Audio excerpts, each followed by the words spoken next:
Hi friends, మనిషి కర్మ శరీరంలో శ్లోకాల ఇతర గురించి లోకాలకి ప్రయాణించి తిరిగి చెప్తున్నాను. భూలోకానికి రాగలరు. లైక్ చేయండి, సబ్స్క్రైబ్ చేసుకోండి. భూలోకానికి దిగువన ఉన్న లోకము అతల లోకము. అక్కడే పితృలోకము, నరకలోకము కూడా ఉంటాయి. భూలోకానికి పైన ఉండే రెండవ లోకం స్వర్గలోకము. అక్కడే ఇంద్రుడు, అగ్ని, వరుణుడు, బృహస్పతి మొదలైన వారందరూ ఉంటారు. రంభ, ఊర్వశి, కామధేనువు, కల్పతరువు, ఐరావతము మొదలైన ప్రసిద్ధమైన స్వర్గలోక వాసులందరూ ఉంటారు. సత్యలోకంలో ఉన్న బ్రహ్మగారు సృష్టిని ప్రారంభించిన సమయంలోనే ఆయన కనుబొమ్మల మధ్య నుండి రుద్రుడు అనే మహానుభావుడు వెలికి వస్తాడు. ఆయను సంహార ప్రక్రియకు అధిపతిగా నియమించి బ్రహ్మగారు తన లోకములోనే కైలాసం అనే ప్రాంతాన్ని కేటాయిస్తారు. ఎక్కడితో సృష్టికర్త, సంహారకర్త ప్రతి బ్రహ్మాండానికి తయారైనట్లే. జీవులందరూ తమ తమ శరీరాల్లో ప్రవేశించి జీవనాన్ని కొనసాగిస్తున్నప్పుడు వారికి అనేక అవసరములు రావచ్చును. వారి ఇష్టములను వారు పొందడము, అయిష్టములను తొలగించడము జరుగుతూనే ఉండాలి. దీనినే రక్షణ అంటారు.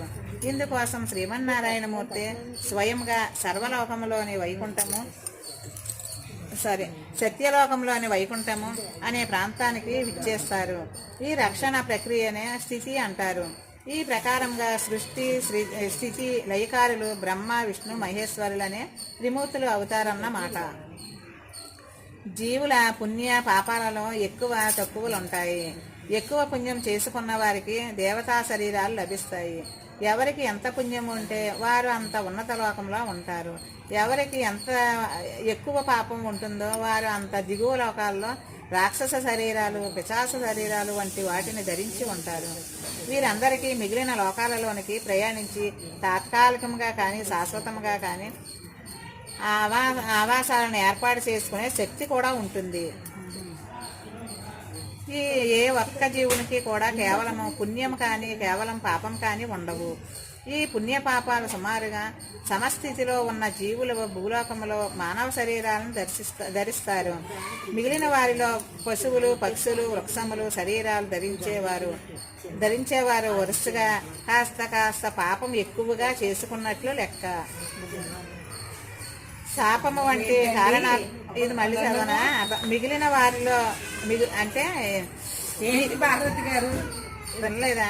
చిన్న ముక్కు ముందుకెళ్ళ. ఈ పుణ్యపాపాలు సుమారుగా సమస్థితిలో ఉన్న జీవులు భూలోకంలో మానవ శరీరాలని ధరిస్తారు. పుణ్యము పాపం మనం సమానంగా చేసుంటే మళ్ళీ మానవ జన్మ ఇస్తారట.